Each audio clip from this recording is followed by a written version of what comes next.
March 2023 recommendations. First off, I hope we're all working on ourselves the best we can with what we have. It might not be much, but I think we can try to make the best of it despite everything that is going terribly wrong all the time. I think it's best, once again, I try to connect with my Irish roots. Because of my work schedule, I've been eating a lot of fast food. So now I do cook a lot, and I tried my best to cook at least 2 meals a day. But it's hard with my work schedule, but I'm trying to make myself work because I'm like, whenever I have the special one, I want to be able to make them food all the time. So I just need to prepare for that. It might not ever happen, but let me dream.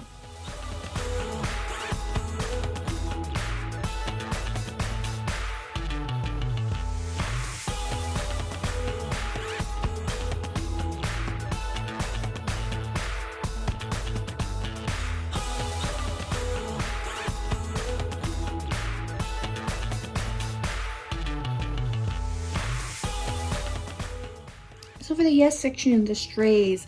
First off, I'm going to say screw the first kids. Like, no wonder she left them. But I'm going to say, seeing how they act, like, I'd leave them too. Not going to lie. I don't think they deserve anything. Like, they irritated me so much. I don't care what she did.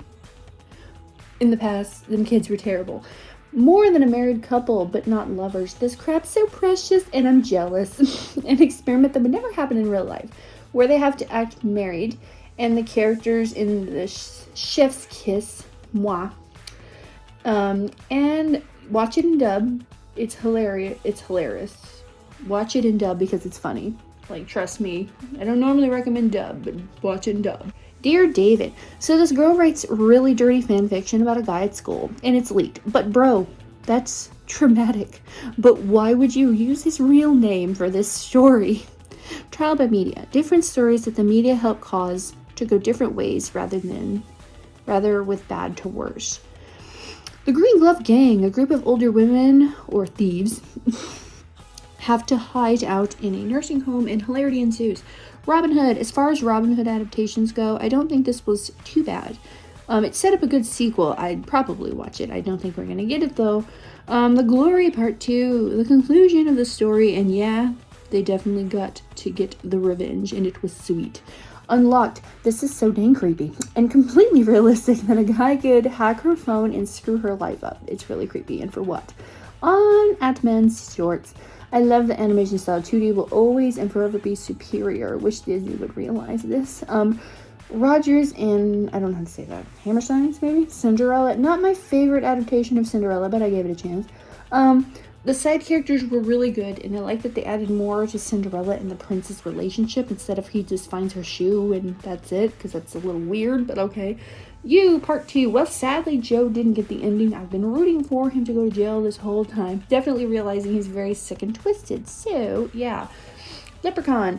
Yes, the best St. Patrick's Day horror movie. The lore is simple and cute. And yes, I've seen pieces of this before, but actually sitting through the whole thing was a different experience. I'm the villainess, so I'm taming the final boss. This stuff was so cute. So she gets reincarnated into her fave game, and she picks the option that doesn't resort in her death. And Lord Claude is such a gentleman. It's so freaking sweet. The kid who it became. I'm always a fan of Annie Arthurian stories, and I thought this was a really good creative take on it. Keep this between us. This is sick. So sick to think about that stuff like this happens, and I know it's something that's kind of normalized, especially in fiction, like a lot where it shouldn't be normalized, and it really is. It's kind of gross. If I had a kid, for sure, homeschooling. The Last Tsar. Very tragic. Honestly, what I had heard about this was watered down compared to the real story. Like, oh my god, it was crazy, and it's so tragic. I was aware of a little bit of the story of what happened, but they definitely watered down how bad this was, and it's really sad. Anastasia. Yeah, unfortunately, this story is much happier than what we actually find out actually happened to Anastasia and her family and the Romanovs. After watching the documentary, I was curious to watch this movie because I never really watched this movie in full when I was younger. I have a thing where I watch a lot of movies in pieces, but I never finish them. I had that a long time. I had trouble sitting still as a kid. And I know that during the making of this movie, Anastasia hadn't quite been found yet, at least her body hadn't, and I know later on her body was found shortly before the movie was completed or after filming. It was something like that I heard. It's really tragic. The Sacred Blacksmith, not the greatest fantasy story I've ever seen. However, basing a story around blacksmithing is mighty cool because you don't really see that happening a lot. But yeah, the main character isn't the best. She's probably my least favorite part of the story. Abandoned. A couple moves into a house in the middle of nowhere and it's haunted by spooks and horror ensues. Just my luck. A girl that's incredibly lucky gets into a situation where she loses her luck and a romantic comedy ensues. Cowbells. I recently started going back and watching movies I was obsessed with when I was younger, and it's a whole different experience from being 9 to being 25. And I wasn't on their side like I used to be. I used to be on their side. Now I'm like, you people are irresponsible. The Deer King. A mysterious virus goes into the mythical land, and the Deer King is the missing piece. And the opening scene of this movie was so good. Very gripping. The Luck of the Irish, the only St. Patrick's Day movie Disney's made to my knowledge, and one of their best Disney original movies. Disney has lost that spark. Not just in their animated movies, but in their live action original ones. It feels like a lack of creativity, and I don't know. I just remember how good it used to be. And I don't think it's a nostalgia thing, because even I feel like people that grew up watching new Disney still feel the same from things I've seen on TikTok, but I'm not sure. Catwoman Hunted. Catwoman in this be fine, and I love seeing a movie focused around her. Is she fine? Okay, Jared from Subway catching a monster. I knew low-key about kind of what the story was, but I didn't know how bad it was.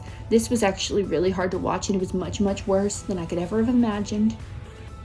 It was actually really, really gross, and I had to stop, and I had to watch this in separate days in different parts because I got so sick. I was interested in the documentary, but it made me so sick to my stomach, I had to change the channel.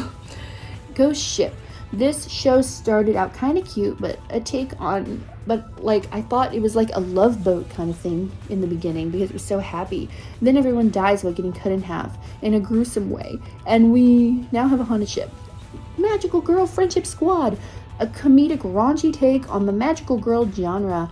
I like the characters and I think they could do more with this.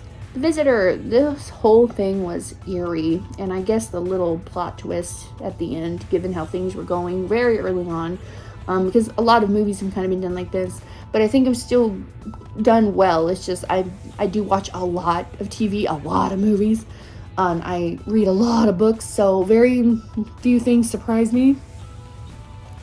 Terrifier 2. I must say I much preferred the first movie, but building on his character was cool. However, I know that this is a super gory movie, and that's kind of what sells it. But the one scene with one of her friends was getting tortured, and it was so sick. It was so sick, man. It was too much. It went too far. I was literally sick. And all of this is strictly my opinion on this, and every time I do one of these videos, it's strictly my opinion. But it went on just a smidgen too long. It was sad, and dang. Agent Elvis. This whole concept and show is so bananas, it's unreal. The whole time I was watching it, all I could think of was, who made this? Well, Priscilla, his wife, helped make this and even voiced herself in the show.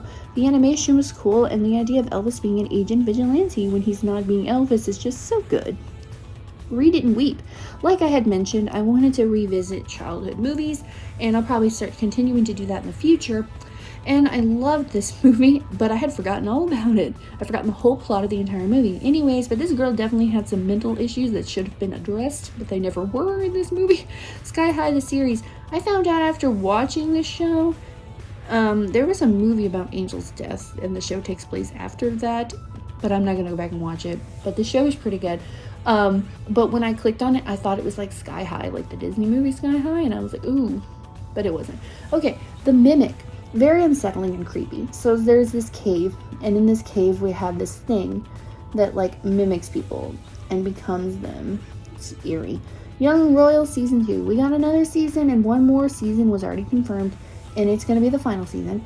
And I thought season 1 was so cute, but this season the relationship was so strained, and I know it's from what happened last season, but wow, it just didn't stop being awkward. It lasted way too long. Neon Lights. This movie's kind of confusing, but it narrows down when he snaps and violence ensues. The Hunchback of Notre Dame. Yes, I've seen it and I read the novel. I love this movie. However, upon rewatching this movie, another movie I haven't watched since I was very, very young, this is when I realized Disney lost its charm and magic. It's because they don't tell dark stories anymore.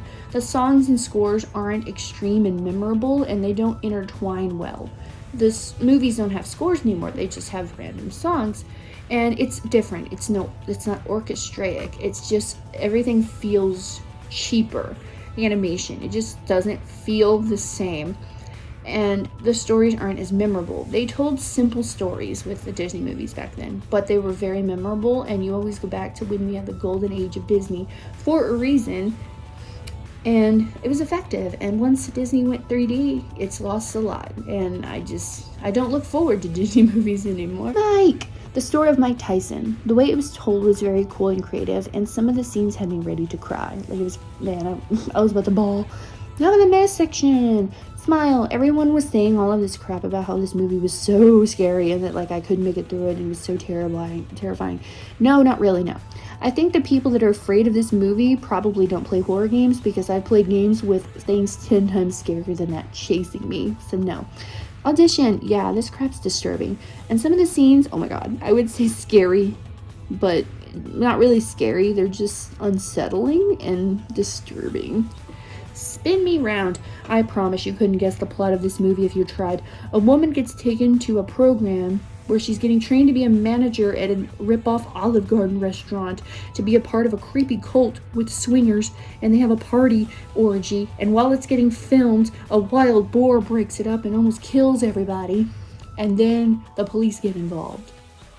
And then he tries to win her back by giving her a turtle, and she throws Alfredo sauce on him, and that's the story. Now for the no section, Spawn. I can see why I've never heard of this movie, and it's definitely for a reason. It's so sad for this character, because I like this character. I think this character is cool.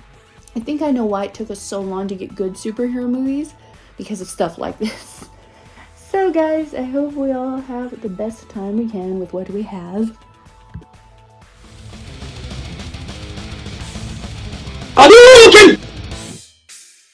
Finish him!